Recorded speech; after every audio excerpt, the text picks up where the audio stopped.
welcome back. It is your Feel Good Breakfast show, and with the new year, we're all feeling inspired, and many of us are looking for that perfect tool that will make it easier for us to reach our goals.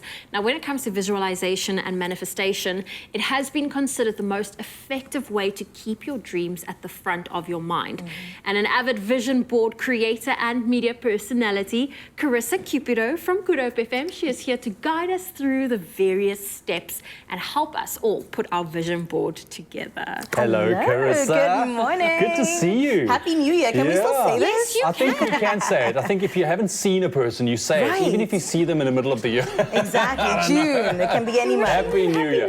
Listen, it's wonderful to have you. And I think vision boards, I mean, I said to Zoe earlier in the show, it's something that I never really paid a lot of attention to, but it is becoming more and more important, I think, in this stage of my life, because with so much surrounding us, a lot of negativity as well, it's important to keep ourselves positive. And we have incredible role models out there that's doing the same, who's always sharing their visions. And we're talking people like Jack Canfield, Oprah Winfrey, Jim Carrey, whom I'm a big fan of, because yes, he's a madman and crazy, but he's incredibly intellectual. There's method to the madness. There's method to the madness, right? Yeah, I absolutely love vision boarding. It's something that I've been doing for years, but also supported by a written sort of vision board. So I would do both writing text as well as images, and both digital and physical. I go all in, all right?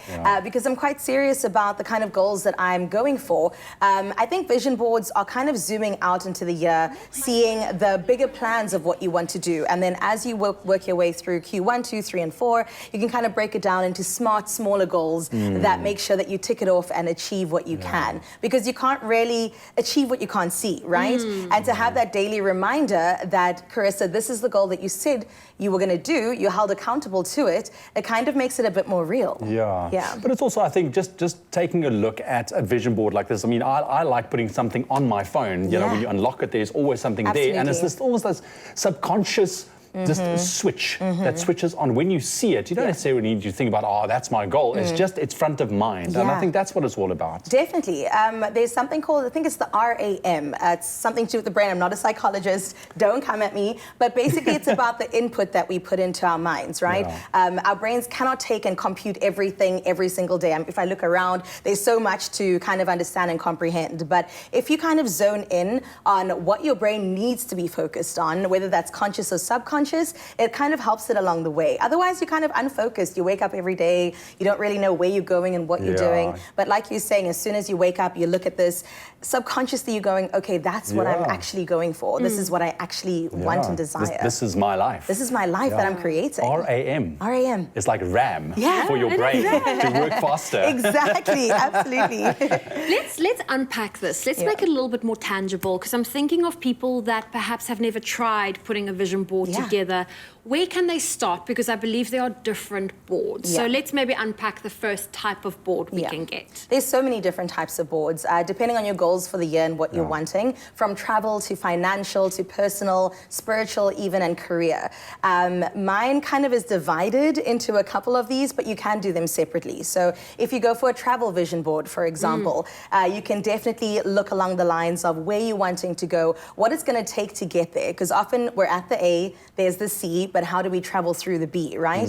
And it is about kind of putting this together, whether it's the financial sacrifice that you have to put together, or even the places you want to go, whether it's local, up the West Coast, another city in South Africa, an African country, or globally.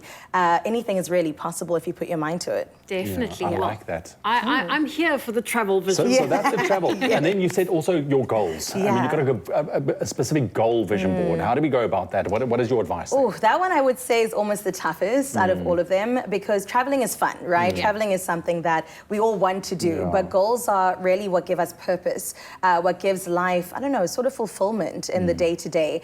And to put our goals together, I think it requires a lot more focus. I would break it down, like I was saying before, this is what I did at the beginning of the year, into Q1 to Q4. Because yes, for example, you want to be a superstar on TV, right? How do you actually get there? The first step is to perhaps make the networks that you need to. So maybe Q1, the first 3 months of the year, is to focus on the networking part of it. Maybe Q2 is then to focus on your online presence, right? What are you actually putting out there to get noticed? Q3 is to reach out to the right people and make sure you're in the right rooms where hopefully by Q4, you're able to achieve and attain the goal that you set your mind to. And it's all about breaking it down into those manageable pieces. Absolutely. Because what we've done last year was we collectively made a goal for our personal, individual, as a couple, for the house, where we want to go. And then we had little check-ins every second Tuesday. We've made it a priority to not make any plans. Yeah. And we had a sketch pad where we were like, okay, we said we wanted to do this by this date. Have you started working on it? And it was just lovely having someone keep you accountable, but also just, you know, a reminder when things were tough that, hang on, I said I wanted to do this, and this is what I need to do in order to get there. That's a beautiful thing, man. I mean, I would recommend it. I took a week off before I went into the madness of this year, and my partner and I went away to Azefontein, and we sat down physically with stationery that I just went crazy about, and we wrote down different things that we want to achieve as a couple and also as individuals, because, I mean, both are super important, and it supports the one and the other. And I think that really helps, kind of sticking it up in your room, putting it on your phone, and keeping you So it's there. Chat to me quickly about, I think a lot of people, if anything, they're going to make financial goals, a financial vision board. I mean, you said the goals one is a bit tricky, and how do you do that? But how would you summarize a financial vision board? What would you do? How would you kind of create it? Yeah, that's a really tough one, and I would recommend that you talk to people like financial advisors that can give you proper advice, because I am not in the space to do that. But I would say that I also, you know, focus on my financial goals on a month-to-month basis. And like we were saying before, Zoe, it's important to break these things down. A lot of people in South Africa are so deeply entrenched in debt.